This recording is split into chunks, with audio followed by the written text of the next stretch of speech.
In the latest episode of Network One-on-One, I introduced two people that have never met each other. Don Hein, owner of Little Cake's Cupcake Kitchen, and two-time winner of Cupcake Wars, to Le Cordon Bleu trained Dayleen Coleman, owner of D'liteful Chocolat. It was a sweet meeting, to say the least. They talk about everything from their childhood relationship with sweets to how they find inspiration to ethical sourcing. I believe that these two have great promise of working together in the very near future.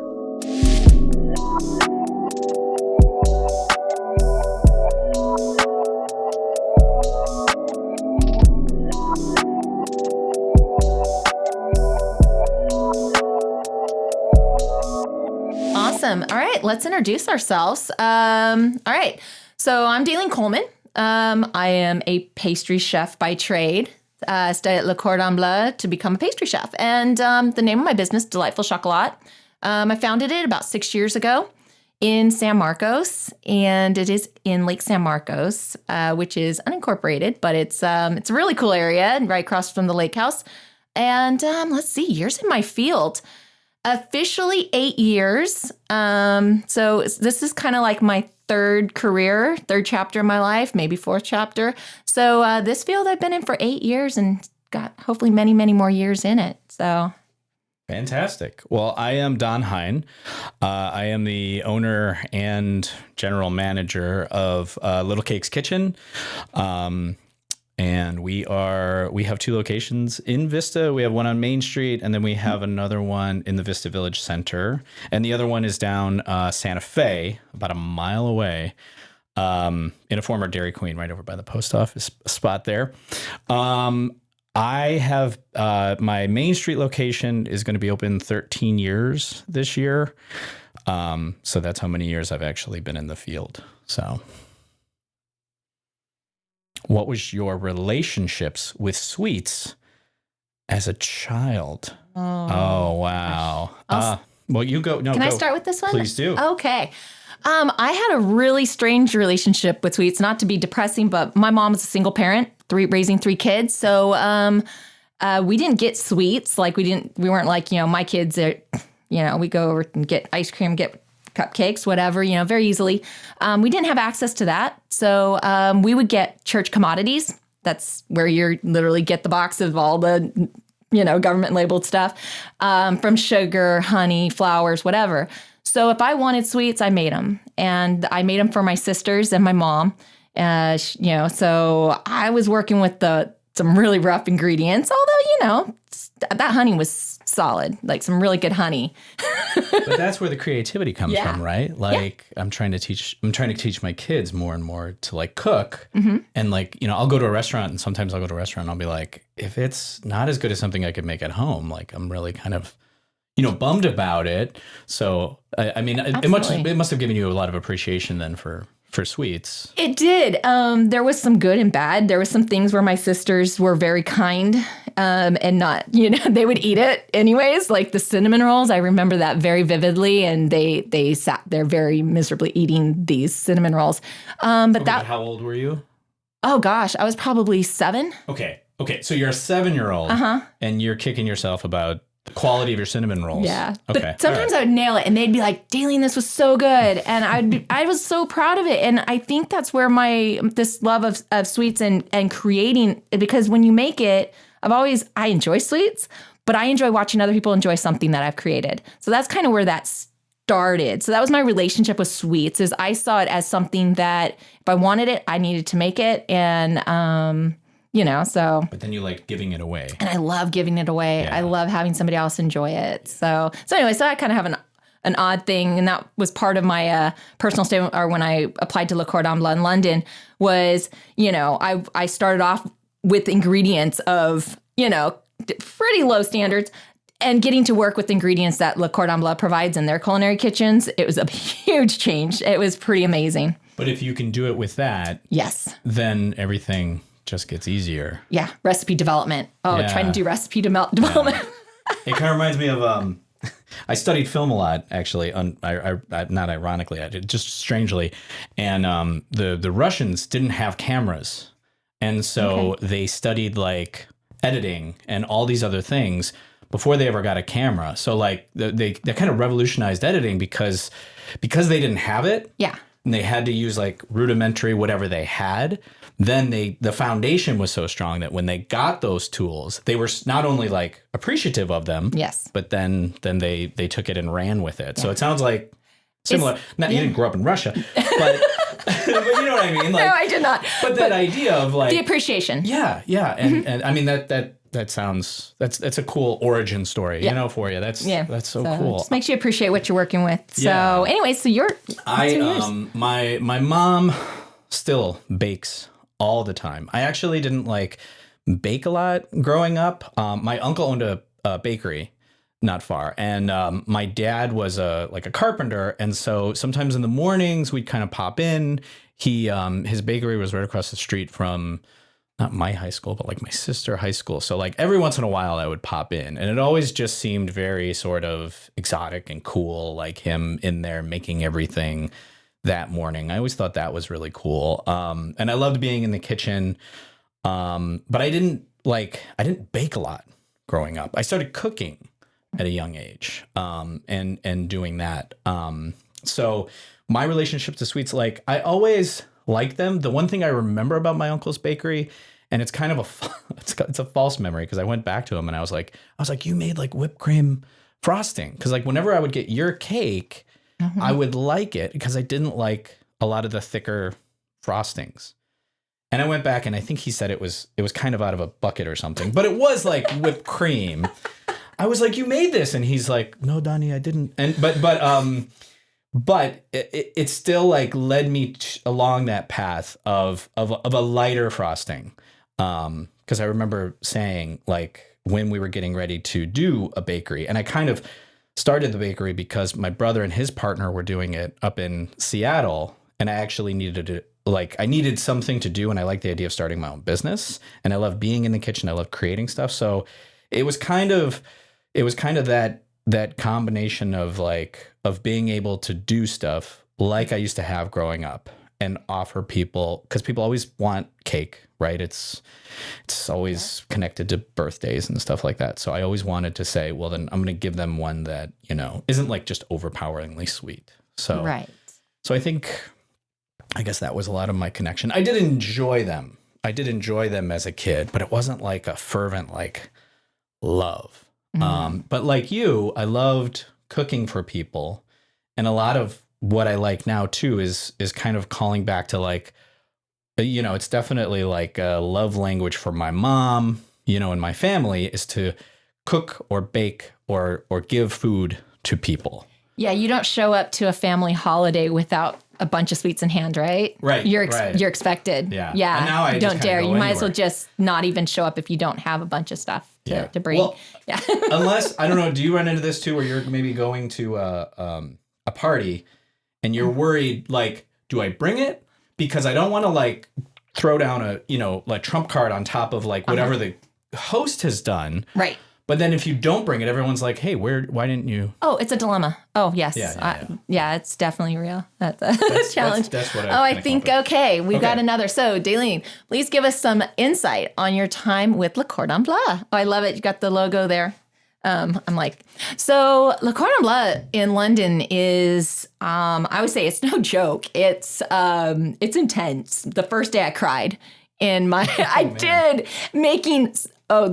tell you this one. So, I went there and I felt very awkward because I was the oldest, actually. This was my third career kind of going in.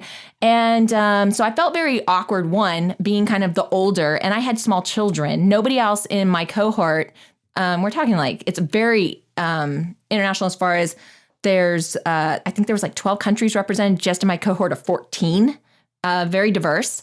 A lot from like, you know, India, Singapore, South Korea. We had such a really fun group of students in just my cohort. And it's a year-long program. So you're with these people for a long time. And I was the oldest and I was the only American. So it was kind of interesting. I was always kind of treated as mom in the group. Somebody cut themselves or burned themselves, they came straight to me. And I'm like, oh gosh, no, get away from me. which was kind of funny. But yeah, it's scary. I went in very intimidated. I think I had to get out of my head. And one of my teaching chefs on day one told me, because I went to him and I was like, oh my gosh, am I even cut out to do this? And he's like, yeah, get out of your head. Just go along with it, learn, absorb, take every single day for what it is, appreciate it, and you'll come out fine. And I did. I had to get out of my head because that first day in practical, it was something really silly. Like we had to do knife skills. So we had to cut fruit. And I thought I was going to be clever. And our demo chef did this really cool crown with a strawberry. And so I'm sitting there cutting something and he comes up and he literally said to me, he goes, ugh, looks like somebody took a bite out of my strawberry. I absolutely just wanted to curl up in a ball and just die. I was so embarrassed. And he said it quite loud. But it was a good humbling experience for me to be like, oh, shoot, okay, I'm not there anywhere close yet. I got a lot to learn. So that was pretty funny. It was funny later looking back. It put me to tears initially. It was probably, I would say, the best 10 months of my life. I would travel to London from a tiny village called Bishopstoke in Hampshire County, England. That's where I lived with my family. We rented a really cute house in a village where my 2 children went to school. They were really little, 4 and 8. All there for 10 months. We were actually in England for over 2 years. Wow. Yeah, we were there actually for my husband's work. And then I decided to do a career change. So that's kind of how it all happened. But it took me an hour and 20 minutes each way on the train to go from Eastleigh to the Waterloo station. Wow. And then 20 minutes either by bus or by foot to get to Bloomsbury Square, right across from the British Museum. That's where Le Cordon Bleu is. And so it was a commitment. I had to get my kids' lunches packed, everything sorted, and then I would be hopping on that train, getting there, getting in my chef whites, in my seat by 7:45. And then, I was never late. Never missed a class. Wow. Never late, never missed a class. Because I think coming in from an older point and it being, it was a real choice. Like I had to really think through this decision. I was also footing the bill myself. So for me, I took it really serious and took it. I was amazing. It really was amazing. Great. So anyways, really cool. Okay. Don, please tell us about your experience with Cupcake Wars. So, they called us, Cupcake Food Network called us. We were only open a couple of months and asked if we wanted to do it. And I had never seen the show. And I said, sure. So I called my buddy who lived in LA to come down to shoot a video. And while he was on his way down, me and my head baker popped an episode on, I think on YouTube or something. And we got about 5 minutes in and I turned it off and I'm like, we can't do this. We can't do this. Plus, we were so new, the idea of walking away from your business for, the time it takes to do it. I mean, it wasn't it was a time commitment. It wasn't as long as what you were doing. But my friend came, we shot the video anyway, because he was already on his way down. And then we just kind of put it off to the side and we told them thanks, but no thanks. We're not ready. And it did just kind of seem crazy. And then several months later go by and everyone coming in our shop is you got to do Cupcake Wars. You got to do Cupcake Wars. And so I realized it was really popular, the popularity of it. And I figured it was worth it for, getting the advertising out there. So when they called us again, then we said, okay, sure. We had done a little more. I could leave the shop in good hands. And so we went and did it. And it was crazy. I have a lot of respect for anybody that goes and does those shows because it is a lot of work. It's a lot of stuff going on. But it was fun. The hardest part then was waiting 9 months between shooting it and then people still coming in and going, what you should do is Cupcake Wars. And I'm like, yeah, sure. I think we're thinking about it, because we couldn't even say that we did it, let alone that we won. Right. So it was awkward. That was an awkward period of time. And then I even the business was I tried to get a loan from the bank and I went in there and I'm like, we're going to have this advertising thing. I can't tell you what it is, and they're like, yeah, sure. Yeah. The bank loved that. That went really well. But, But anyway, and then it aired, and it was really, really cool. And then they called us again, and I was like, sure. I mean, the first one had brought in a lot, and for a long time, I just thought it was going to be like a tournament of champions type of setup. So I said, sure. And then we got about knee deep into getting ready for it. And they called me and I'm like, so how does this work? Like with like winners? Like, is it like a tournament of champions, like more than one? And they were like, no, it's just another episode. They're just competing again. Yeah. And I was like, so will the other people have won? And they're like, oh, no, not necessarily. And I was like, oh my God. Okay. Like then now we really got to win. Like the second one, like the pressure was so much more to, to make sure we won, or we just would never talk about it, I guess. Yeah. But yeah, so we went back and then we won again, and it was really cool. And it's just been really helpful, mostly for the promotional aspect, to kind of get some instant credibility. Now, sitting here across from someone who went and studied their craft for a year at Le Cordon Bleu, I kind of feel like, I went up to LA and did a show, but it was helpful. It was helpful. I mean, it was stressful, but nowhere near. Everyone starts off differently, It's like I kind of going into the field so late, I had to kind of jump quite a few steps. Because I'm like, I'm not a spring chicken. I kind of got to get a move on this, So I have friends who started at different points. Everyone kind of gets their start differently. And that was a huge launch for you. It's fabulous.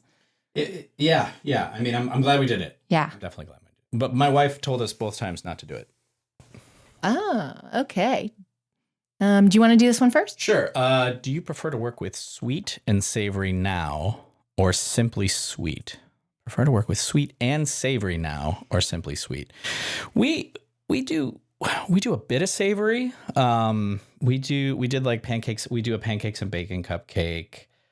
I mean, I still like to work with savory stuff. I've been trying to do you know what a chocalatier breakfast sandwich is? No. Like from down in New Orleans. It's like a fresh baked bread around eggs and cheese and like breakfast stuff. So it's like a breakfast sandwich. Got it. But it's made from like fresh baked bread. So it's like really good. I've been trying to kind of bring those, but everyone wants cupcakes. So yeah. So we do a bit of savory. I like trying to find ways. I like trying to find ways to bring it in, but I find that it's difficult to get people on board when they're really wanting the sweets. What about you? I agree. It's really hard to switch things up, especially when, your whole business model's been around, like mine, desserts. We do wedding cakes. We do dessert catering, and all my truffles primarily are sweets.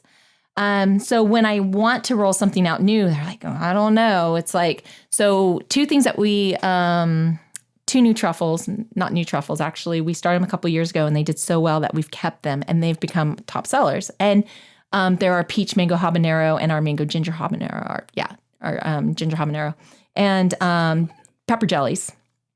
Yeah, so we do these pepper jellies in with our dark chocolate ganache in a dark chocolate shell, and then we dip them in another layer of dark chocolate, and then put candied ginger on top of the one, and then the peach one has a really pretty design. It's just a really pretty truffle, but they are huge sellers, and we didn't. At first, we put them out there and people were really skeptical. Mm-hmm. And like, I don't know. And we were a little skeptical. It's like, are people going to like this? But we wanted to kind of change it up a bit.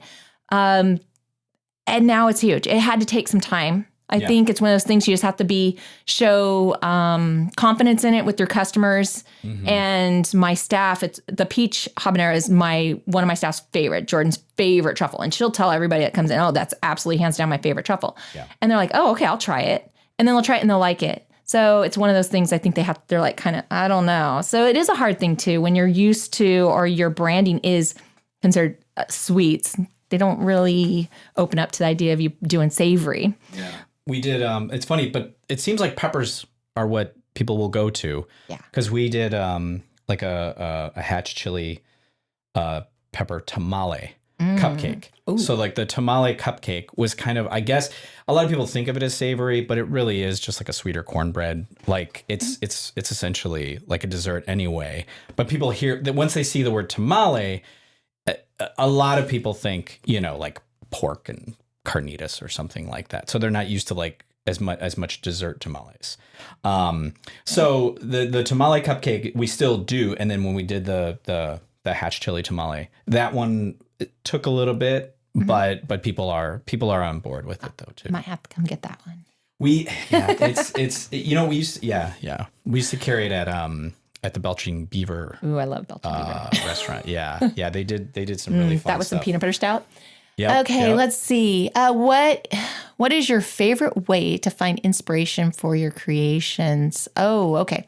So my favorite way, and the way I always, with my truffles or anything, is I always start with what I know is patisserie. I'm a pastry chef, I only went into chocolate. We did some chocolate in culinary school, and then I ended up going after being a pastry chef in industry.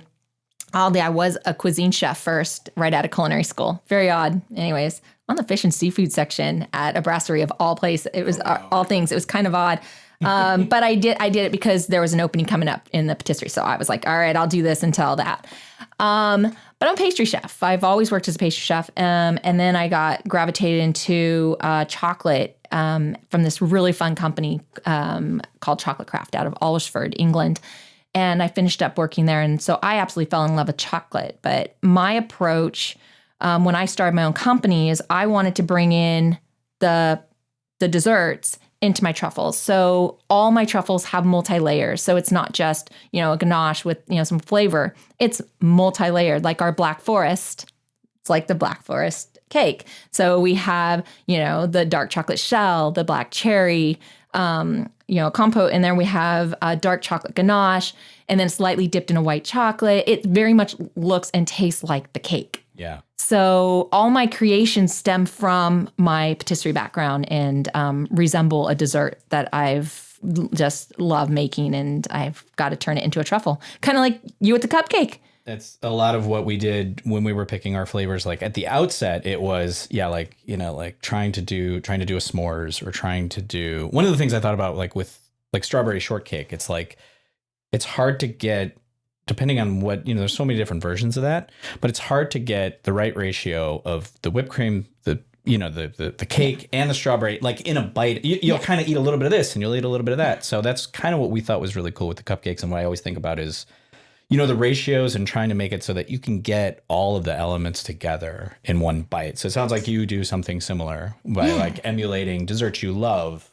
and making them into those. So that was kind of the inspiration when we started doing those. But what's interesting now is, everything's like a long, crooked road. And we started with our one location, and we were originally going to be the Yellow Leaf San Diego because my brother opened a place in Seattle called the Yellow Leaf Cupcake Company. So we were going to be like another version of them. And it's funny because they were in like a downtown Seattle setting. So they could be a lot more adventurous in a lot of ways than what we were doing. Because I knew I was like, once I landed where we were going to be, I was like, it's a little more suburban. I think, we're going to do more like strawberry milkshake and things like that. Not that one's bad or good. It was just like fitting into where we were.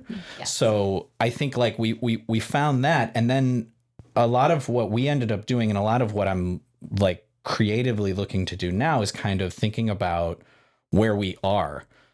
And it's in some ways it's working backwards, but it's also like, because we opened a second location, then eventually we were inside of like Gelson's. We were running the bakery section in Gelson's, and then we walked away from that.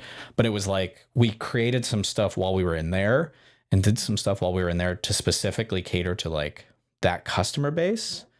But then now we're in a second location in Vista, but we're also like, we're expanding. We're just now expanding what we're doing with Fraser Farms. Yeah. So like we're in their pastry case, and so we're expanding what we're doing. And now it's like, oh, okay, let's think about what the Fraser Farms customers want. So it's kind of interesting to think, like, because I think you end up in a location and then you're like, so you're nodding. I am nodding. Yeah, try opening a patisserie and chocolatier and in Lake San Marcos. I came in and a lot of these people had never even been to a patisserie. And they're like, well, I want my key lime pie. Well, I don't have key lime pie. I have, a lemon tartlet, or we have, our berry tartlets, or, whatever. So very French. I trained in Europe. Was trained by the French instructors. Pretty much all my things are very European and French. And so trying to get these customers, people walk in and they're expecting buttercream chocolates. Right. I'm like, I don't do buttercreams. I do ganache. And so and I had to stand firm. And at the time, my business mentor was, you just have to hold course and hope that they'll start, opening up their taste, or, because if they don't know what they don't know, right. They're so used to enjoying their buttercreams, or they're used to enjoying that. They're like, well, I'd rather that. It's like, okay, that's fine, but we're here for when you want to try something different. And now we have a really great following. And but it took a good year, I would say, before people would stop coming in asking for a cupcake, which is, I love a good cupcake. We don't do cupcakes, and right. that's because that's not our thing. But, and actually coming in and they hone straight in, I want the chocolate mousse. Because they've tried it, they love it. Right. That's now so they can't go back to a chocolate pudding. So it was changing the consumers' minds in our community. That was a real hard thing to do. So you can either go into a community and say, what does the customer want, and create that, or you go in with something that they don't know they want yet and just hope that they change their minds. Yeah, exactly. Or you find the people that do, or the people that do find you. Yes. I totally could see that. And yeah, I mean, when we started, it was like people coming in and they were like, oh my God, $3 for a cupcake, and I'm like, how much is the coffee in your hand from Starbucks? That's a cup of coffee, right? Yeah. So, I mean, but it was part of that. It was part of kind of letting people kind of catch up or whatever. But also it is true. Like there's always cultural things. And for me, I want my dessert to look like a dessert. It's the grand finale of your meal. It should look beautiful. It shouldn't look like Hello Kitty. It shouldn't look like Buzz Lightyear. I'm like, there's people that do it and I have no problem with it, but I have fought against. And so from the beginning, I tell customers, I'm like, we don't like to add color. It's going to affect the taste. And my guy, and someone in the back is going to spend hours trying to match a certain color when, and then someone's going to look at it and go, I feel like whenever I look at those cakes, I appreciate them. I go, wow, look, that's really matching the thing. And they're like, would you like it? And I'm like, I don't want to eat that, you know? Yeah. And so to fight that and to decide you're not going to do that is a very conscious decision, because you probably could have sold a whole bunch of key lime pies. Yeah. But, you make those decisions. I mean, there's certain things I think that we have said, okay, we're going to, eventually we'll start to do some of these things. Yes. But you definitely do need to kind of stay the course and say, that's not what we're going to do. Right. And we've taken, feedback from our customers, and they're like, and if we get enough requests for something and we're like, well, it's not that far off from what we do, let's try it. And so, we'll do that. But, like you're saying, it's also, we have people that come in, and I had a customer telling me, well, why aren't your berry tartlets glazed? Why aren't they all normally they're all shiny and stuff? And I said, well, because ours are fresh. Like our berries it's fresh. I don't want to put glaze, because that's what you do when you want to make them last longer. So if you go into, and you find a tart that has a bunch of glaze all over your berries, it's because they want it to last 3-5+ days. Ours, we want to sell that day, and we want it to be fresh as fresh can get, because I don't like gunk on my berries. I want to eat a fresh raspberry without it being covered in stuff. So, but some people are confused by that because they're used to seeing it a certain way. And they're like, well, why doesn't it have that? Like, well, I'm just going to hold to that, and I'm not going to put, a bunch of gloss on my berries. It can be hard. It can be hard Yeah. to. Okay. All right. How tough was it to take the leap into entrepreneurship? Oh, piece of cake. No problems. Piece of cake. Everybody should do it, right? Yeah. No. Yeah.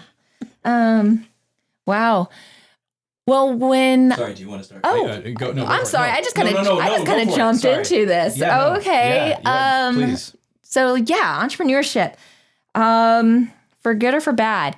So I think, when I started off, like I said, but prior to this, I was a social worker. I actually worked for the university. I helped start their Cal State San Marcos. I helped start their master social work program. Oh, wow. And I had to start to finish it. So start with the needs assessment, do comparisons, look at curriculum, create the, all the benchmark for accreditation, hire staff, budget. A lot of stuff went into it. Basically creating a business.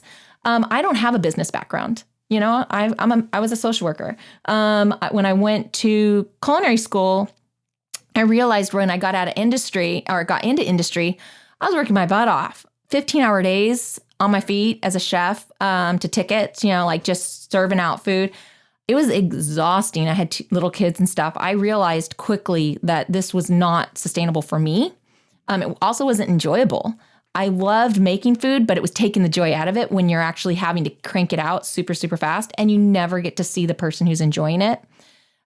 So when I came back to the States, we moved back to the States, I looked at opportunities. I looked at, chef positions, stuff. I found nothing that intrigued me as far as that would feed my soul and keep me happy, and allow me to do both patisserie and chocolate, manage my hours around my children's schedules and have something that resembled a life. Right. So that's why I started, my business. It was kind of one of those things. I did it because I needed to, if I was to have the career I wanted. So I did it out of necessity. There was nothing like what I have out there for me to go and work for. It's been hard. It's really been hard. A lot of, late nights up, just banging my head up against the wall saying, why did I do this to myself? But there's a lot of satisfaction and joy in it too. What I've created to step back at the end of a night, close up shop, my staff's left for the night, everything's cleaned down, and I go to pull away and I see my sign, D'liteful Chocolat, on the sign, and I look at it and I say, okay, it's worth it. That's why. But yeah, I kind of ended up in entrepreneurship out of necessity to create what I wanted for my career. This podcast is brought to you by YourInsurancePlace.com. Owning a business is hard work. You put your blood, sweat, and tears into it every single day. You need a partner who understands the ins and outs of insuring small to medium-sized businesses. For over 40 years, our California Property and Casualty Insurance Agency has insured businesses just like yours. We've seen it all, and we've learned a thing or two about what it takes to keep your business protected. That's why we offer free policy assessments. We'll take a look at your policy and let you know if there are any gaps in your coverage. Let us help you to protect what you've worked so hard to build. YourInsurancePlace.com. Hi, I'm Rachel Beld, host of Velocity, the Vista Chamber podcast. Join me as I sit down with Vista's movers, shakers, and changemakers. Let's move Vista forward with Velocity. Hello, friends. I'm Joe Samo. I'm an attorney in San Diego, and I'm the host of Run It By My Lawyer. It's a great podcast where you will learn a lot about the law, and it is very entertaining, if I say so myself. And you could get it for free anywhere you get your podcasts, and you could follow us on Instagram at Run It By My Lawyer. I was in a similar situation where I kind of created a small business inside of the business I was in before, which was a completely separate industry. It was AV. It was like it was setting up like screens and background music in Apple computer stores. And the company I was with was building them, and then as we were because they built the stores, like they put together the systems, and then as they were breaking, someone needed to go fix them. And then as more and more stores came, they kind of were like just giving it to me. And eventually I had a team. And so I kind of started a service department within the company I was in and kind of started it from nowhere. And then they stuff went down, and they basically wanted to get rid of me. Like it was kind of a long story. I don't have a good, like, 2 beers and a slide. Like, I have no great story that as to why someone got mad specifically at me to kind of like have my company come and be like, they don't want you to work for them anymore. Mm-hmm. And so I needed to find something new to do. I really didn't like that industry, and I loved the idea of a restaurant or a bakery or something where I'm creating the product from the start, and my brother and his partner were doing it. And I was just, they were kind of like hinting at, yeah, you should do one. So it was necessity of needing to do something and not wanting to do another job and then get a little further down the line and have someone else kind of toss me aside. I like the idea of being able to be more in control. I was going to say have control over your future. Yeah. And but also the idea of creating. I mean, I've realized now too, like I love the idea of, creating something. And so starting it from that. And I love the idea of like finding like staff and then finding what they're really good at, and then like getting like pushing them with what they can do. I can't tell you how many times people are like, well, I don't know if I could be a manager. And I'm like, well, it's, come on in and do it. Like all of our staff like has been promoted from within to the people like now that are like running the shops, because anytime I try and bring someone in from the outside, like it doesn't work. So I love all of it. I love, I don't love all of it. I don't like running payroll. I was going to say there's parts you don't love. No. But I got to say too, having kids, like my wife and I say this too, she'll be like, can you do such and such on a certain day? I'm like, I'm available all the time and I'm never available. Like if everyone decides to call in sick, I got to do everything. Mm-hmm. But if everybody shows up, there'll be days where I might not have a lot to do. I could go do a podcast, So it's hard. It's helpful though, I think, to be able to have the freedom of being an entrepreneur in a lot of ways, and being able to make your own schedule and taking care of certain. If the kids are sick, oh, okay, well, you do a split shift if you need to, Yeah. So to go do the school runs as they do. But the leap is always scary, and I think it is hard too for significant others. I mean, like we won't go there. My poor husband, he's graying early. Oh, here we go. How do you maintain a happy work environment? Oh, okay. I thought it was going to be work home environment. How do you maintain a happy work environment? Well, I'll jump in with that one. Sure. I mean, there was some stuff I grabbed from the job I was with before. Simple things that were kind of cool of like, they would have little like frozen things in the freezer for like little meals in case the staff wanted to just eat lunch quick. So like frozen meals in there, or, just buying lunch every once in a while for the staff. But I think more than anything, kind of what we were talking about, where it's like finding what they like to do and then, and playing to their strengths, turning away from their weaknesses or helping them grow whatever those weaknesses are. But at the end of the day too, I think just like being there and caring, like, which it's funny because, you're like, oh, are you being a good person or a good business person? You're kind of like, it makes sense to do both, because turnaround training is such a pain. Like it's, even from just a business perspective, it makes a lot more sense to have somebody who, try and give them what they want if you can.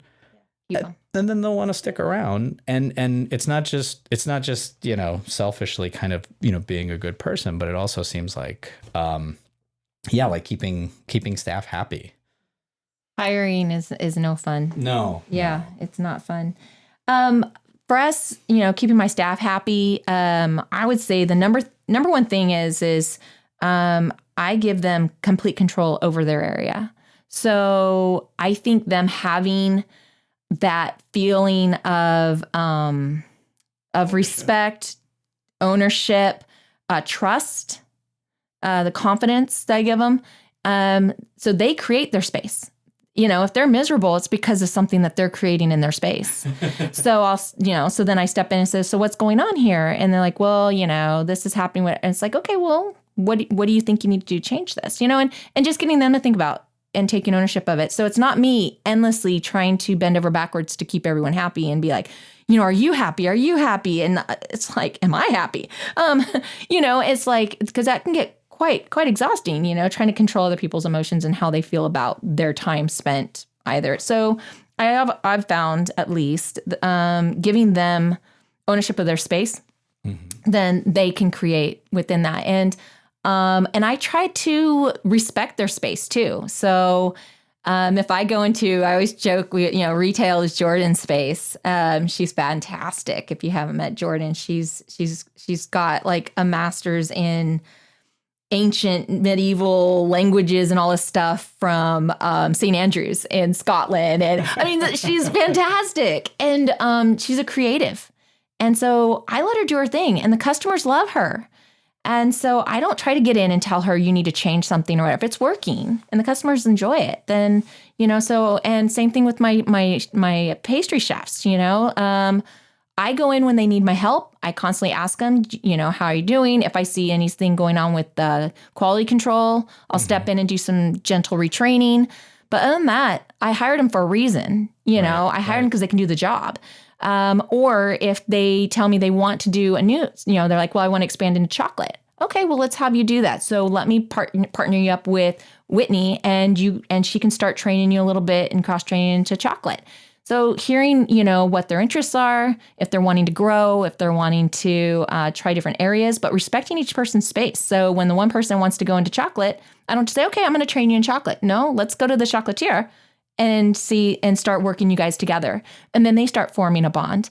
And so that's how it is. I think it's just respecting your staff and letting them work and as a team. And I'm there. So I show them I'm not, expecting them to do everything. I'm there. I show up. Right. But I'm only in their space if they need me or if I need to be. So well, and also like all the little things you have to do, like to try and keep them working that they don't even know about. Yeah. But like you said, asking if they need something or do something, but it's like, do we need new things for this or need new things for that? Or all the different little decisions, or if you see like certain things happening where people aren't getting along, like pulling it to the side, like taking the air out of it, getting them to figure it out. But then also, ideally, it's kind of like if you're doing your thing right, you're getting the good people, getting them out of their way. And then if you see like some kind of obstacle on the horizon, trying to clear the path before it becomes a And a lot of that stuff is done so discreetly that your staff doesn't realize what you're doing, Exactly. So it's, you just have to, I think, from a business owner, and understanding that, the buck stops with me is if there's chaos going on in my shop or in a certain area, then that's my fault because I didn't step in. So I've got to be aware of what's going on. However, I have to show trust and we try to work it out, and the occasional taking them across the way for appetizers and drinks over at Amalfi's doesn't hurt either. That keeps them happy. Absolutely. So how do you manage responsible sourcing? Oh, this is great. This is my soapbox. Guys nailed it on this question. I could go on forever. I don't think this is a question you really wanted to open up. This is like, I could go on forever. I teach in my classes. So I don't know if you know, I have a 1,000 square foot classroom and I teach. So I teach everything from patisserie, so macarons, baking. But my pride and joy is my chocolate classes, my chocolate workshops. And I utilize that platform to teach about ethical sourcing, sustainable sourcing. As a previous social worker, I worked with at-risk youth. And when I got more into the chocolate industry, I was very ignorant on a lot of the problems going on in the farming, and what was going on with children being trafficked in to work on these farms with unsuitable equipment, rusty machetes to hack down, cacao pods, 7-year-olds. We're talking like little kids being sorry, go on a whole Debbie Downer, but they're being sold for equivalent to like $200 to these farms from their families because their families in the surrounding communities are so poor, like in the Ivory Coast. So I work with only companies that support sustainable and ethical sourcing. So there's a company, Cocoa Horizons. It's a foundation that works on the ground, making sure that that the farms are not having child labor. They also bring in resources to the surrounding communities. So the chocolates that I purchased for like Cocoa Berry, Calubo, stuff, they work with Cocoa Horizons, and they actually help put wells, healthcare, education, things like that in the surrounding villages so that they're supported, so that they don't have the need to put their children in these very dangerous environments. Because no 7-year-old, I look at my children, they don't need to be doing that kind of labor. So knowing who you're supporting, working with companies that make sure that the children stay out of these farms and that only appropriate labor is happening there. To do that, though, we need to look at what is the main cause of this. We're talking about, like, how are we paying these farmers? Are we paying them fairly? Right. So that's when you start getting into fair trade. You can't do like some of these really big corporations who pays pennies on the dollar to these farms. They have to cut costs. You know that as a business owner, if things get really tight and you're like, okay, where can I cut some costs? Mm-hmm. Unfortunately, that's in labor costs. That's in cost of maintenance. Are they using icky pesticides on their trees to keep the pests down, and poisoning the plant? The fruit is only as good as, the tree it came off of. So you're looking at sustainability. How long can we keep this going? How long can you, if you treat your trees poorly by putting pesticides and, hacking at them with poor equipment and having non-skilled workers harvesting, these trees are not going to continue to produce for us for generations to come. And so we want to take care of, obviously, we want to take care of our trees. We want to take care of the farmers and make sure that we don't have children in those hacking down cacao pods so that our children can enjoy chocolate. That doesn't seem right. So I can go on and on and on for it. But yeah, I make sure everything that is in my shop, I have gone as far as going to Belgium, to Antwerp, where, Calubo is, and talking to people, actually talking and going into the farms and seeing how things are actually done, not just take their word for it. Like, what are they doing? So my money, my hard-earned money that I make from the business only goes to support other businesses that are thinking about those important issues. So anyways. Also just frankly, raising awareness then in doing stuff like this. And honestly, I didn't know about it. Mm-hmm. We were very aware of it when we started looking for a source for our coffee when we were running like coffee bars. Yeah. Which, but it seems like it's more widely known, I guess, for coffee. Right. Or because I honestly didn't know. The good news is we use cacao berry and Calibo. Good. And so, like, if nothing else, I was waiting for you, to hear that you weren't like, it's not like those two. So, but yes. Afterwards, I'd love to, just maybe if nothing else, run a check on it and mm-hmm. see if there is something that we are purchasing. Because but frankly, then the quality of it is coming across because I pick those mostly because of their quality. Yes. And because the other stuff just doesn't kind of hold a candle to what that is. But you definitely do need to spend a little more. And then, the end user customer needs to be aware that they're spending a little more.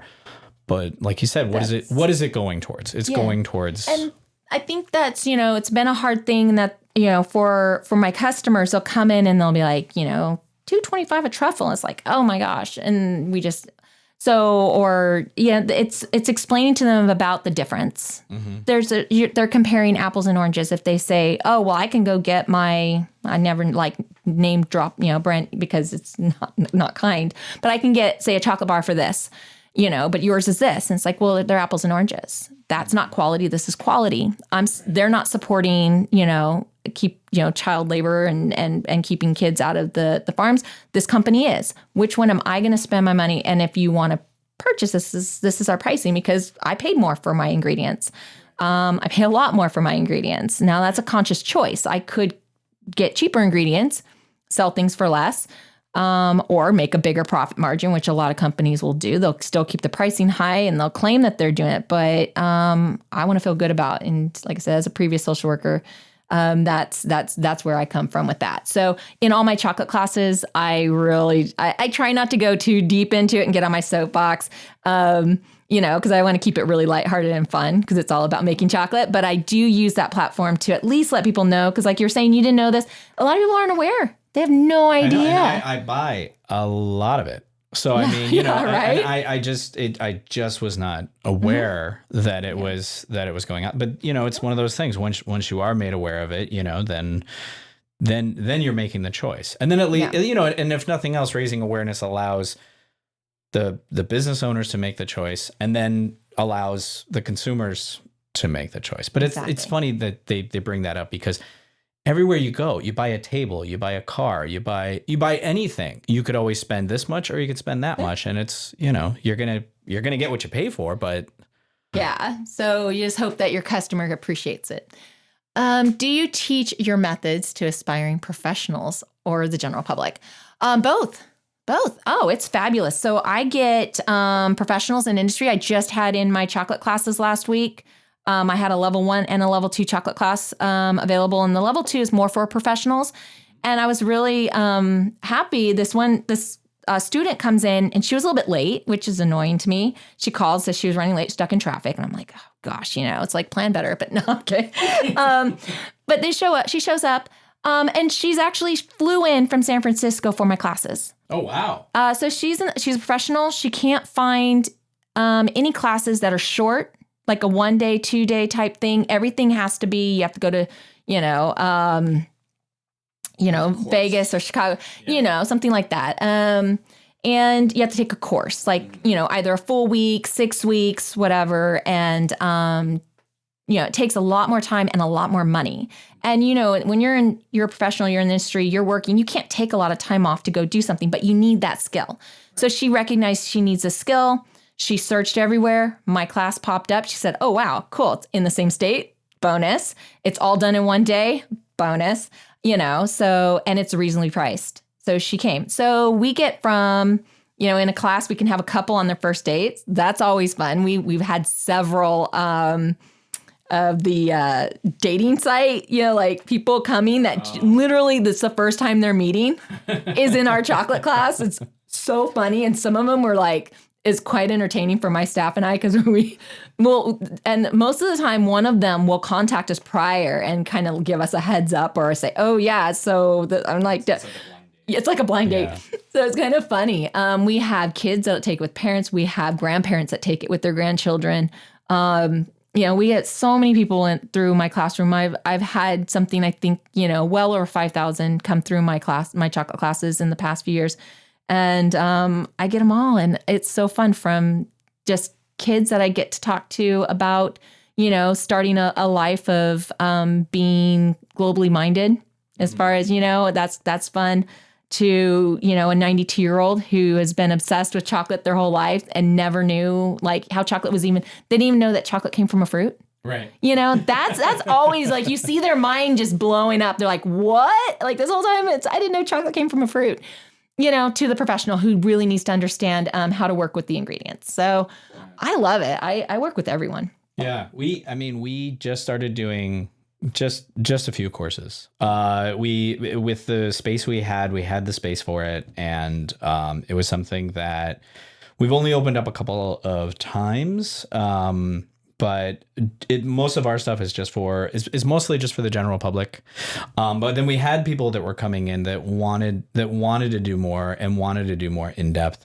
It's interesting, like I was saying before, how you kind of like adapt to whatever the space is. And we opened this second space. Mostly we needed the commercial kitchen space to do like our wholesaling operation. Yeah. And it was like the front retail section. We were really just trying to figure out what we were going to do. We're partnering with like a candy company that he, wanted to have half the space. They were eventually going to make like caramels and things right on site, like right out on the sales floor, which would have been really cool. But the machines were kind of there, and then they're clunky too. They're big. Yeah. But it would have been it would have been kind of a neat output. But it took a little time for that to get going. So we were just trying to figure out what people wanted and what would be a good fit. And we definitely had a lot of space. So we decided to do just basic like cupcake decorating courses. But we also have someone in the space that does like fondant work. And then we have a couple of other businesses that are kind of, it's basically like becoming like a co-op. Oh, okay. And so it's actually really cool. And now it's to the point where, there are other classes that are going on, like the fondant decorating person will schedule her own classes. So No More Boring Cakes, who's been in Vista for like as long as we've been around, like for 10 years. And so she's in there and she's doing her courses.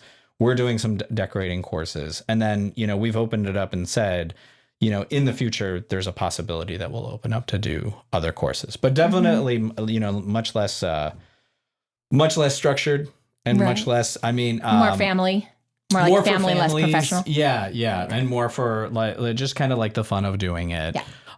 The city actually signed up a couple of like senior center courses to kind of come and do it. And we've definitely had interest in it. It's just been us, trying to, get everything else sorted out and then figuring out what we're going to do.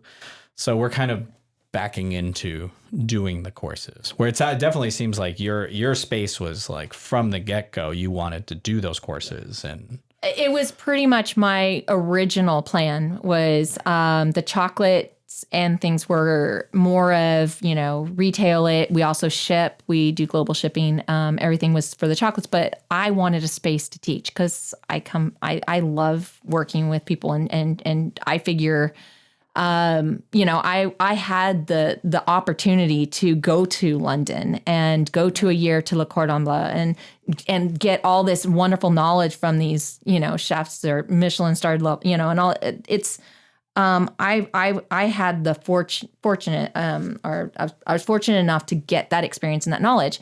So I'm not in industry like working side by side with these young chefs and being able to, so I need to share it somehow. I feel like that's, if I have that information, I should share it, and I enjoy it. I enjoy sharing it. So no, that's fantastic. Yeah.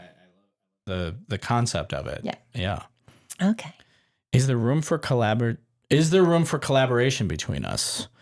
Between me and you, screen? I don't know. I'll probably not be seeing you again. Between you and I, yeah. Well, like I was saying, when Zeke had mentioned your name, I looked up your website and was looking at the different things that you were making, and I was like, oh, well, maybe we could reach out and see if there was room to do something. Yeah. So I'm definitely open to it. I don't know, like, yeah. I'm always open to it. I would just put it out there. So I have found throughout just, all the years that I've been doing this is you never know who you're going to meet and what that person, how they're going to, someone told me a long time ago is, like you're on this like train and people are jumping on it and people jump off your train. And it's kind of this whole long story but people jump on your train and you don't know. I'm always open. I love meeting new people. I love networking, seeing where relationships can go. And some of the most random collaborations, I think actually ours is a pretty good collaboration. It could be. We're definitely, I think, in line with a lot of things. But like the spicy jellies, for instance, that's Mrs. G's out of Temecula. She's a fabulous woman-owned business, has passion for her product. What's it called? It's Mrs. G's Spicy Jellies. Okay. Yeah, she does. Okay. She retails like all over, and she does like wineries and all that stuff. And we actually met through a business mentor, and we've become really good friends. And we were just saying, for a charity event that she was part of, she asked me, do you think we could do a chocolate with these? And I'm like, absolutely, let's go for it. Yeah. And it sounded really odd at first. I'm like, let me play with it. So I got some of her jellies, played with it until I came up with something, and they loved it. Yeah. And she's selling, she sells them, I sell them. But it was a very odd at first, kind of like, well, I don't know. And when our business mentor kind of put us together, it was more about because we were women-owned businesses. Oh, okay. Didn't see that our products could actually mesh well too. Right. So you never know where something's going to go and where relationships and stuff go. But I would love to explore and see, what we could do. What we can do together. I mean, like I said, the space has already become like a co-op, and we're like our space specifically. Yeah. But we also wholesale things out. So, and it's interesting, the whole concept of wholesaling, and I've gone to like farmers markets and talk to different people, and sometimes they're like, you know what, like I'm making enough to do the retail side. So I know that if your main thing is classes and then that one retail section, it might be that wholesaling doesn't make a lot of sense. We do also do consignment setup, where it's just like, I learned early on never to do consignment. I did that seriously. Oh gosh. Oh, nightmare. When I first started off, I didn't have my own retail space yet. And I opted out. Somebody's like, oh, you should do consignment. I tried. They're not going to ever take care of my product the way I do. And so if your chocolate melts on the shelf, they let it melt on the shelf. They don't care. You show up and it's dusty and it's like melted chocolate. And you're like, oh my gosh, my name, my brand is on this. So I quickly learned that is not the direction I ever want to go to. We do wholesale and bulk sale. So we actually do bulk sale to the Hyatts. So we have for Mission Pacific and Seabird, we're actually delivering this week. We do all their VIP gifts, beautiful branded chocolate gifts box. Nice. We work with a lot of different hotels and places like that. As far as wholesale, we provide to the Golden Door. And we provide to some places down in Del Mar and La Jolla. So we collaborate on different things that works best with their needs and their shops and stuff. So yeah, we just kind of sit down and figure out, what is maybe an item that we can collaborate on, or just something that you're wanting, an element that maybe you want to add to your stuff that we have, and vice versa. Yeah. Yeah. So yeah, I definitely think there is. Oh, okay. How can the Network One-on-One audience find you? Well, you can come over to my shop in Lake San Marcos. So we're at 1030 La Bonita Drive, Suite 200 and 210. And that's in San Marcos. Easiest way. So there's Amalfi's, the lake house, right across the street, stone throw away from there. So that's the best way to come see us and what all we offer. However, you can get our stuff through delectfulchocolat.com. That's, you can see our spelling. It's a little bit unique. So if you spell it phonetically, it's DLITEFULCHOCOLAT. No E at the end of chocolat.com.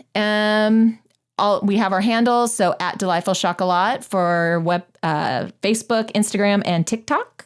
So we've been putting out some really fun TikToks lately. So that's how you can find us. Yeah. And we are littlecakeskitchen.com. The two locations, one is 30 Main Street, Suite 180 in Vista Village across from the Sinopolis next to Starbucks. The other one is 1031 South Santa Fe, right near the post office, and at Little Cakes Kitchen, or at LC Kitchen, I believe, is the Instagram handle. You don't handle that part, do you? No, I do. I do some elements of it. But yeah, that's how you can find us on social media. But you can order through our website as well, littlecakeskitchen.com. Yeah, we do. We set up ordering online so people could order ahead. And then we're inside of a lot of multiple locations throughout LA, Orange, and San Diego counties through third-party delivery services out of Cloud Kitchen locations. I don't know if you've heard of the Cloud Kitchen setup. So we're actually in a number of those as well, and one of those is going to start shipping nationally very soon. So there would be a link to that off of our website. That's something we've been playing around with. Everything needs to be frozen when we ship it. So we just, it's been difficult, but our stuff freezes and then thaws incredibly well. Mm-hmm. So we're getting ready to launch into that. So congratulations. That's amazing. Yeah, no, we're excited about it. It's it's someone else that was they're essentially handling it and shipping it out of Santa Monica of all places. You're trusting to hand somebody off something? Okay. Yeah, I mean, I've it will definitely be vetted. Okay. Yes. So it'll be a little bit before it all happens. Yeah. But I've learned early on to give people the benefit of the doubt until I have reason not to. Until you show up and your chocolate's melted. Or dusty. Or dusty. No, we would. That's not cool. Thanks for tuning in to another successful connection on Network One-on-One.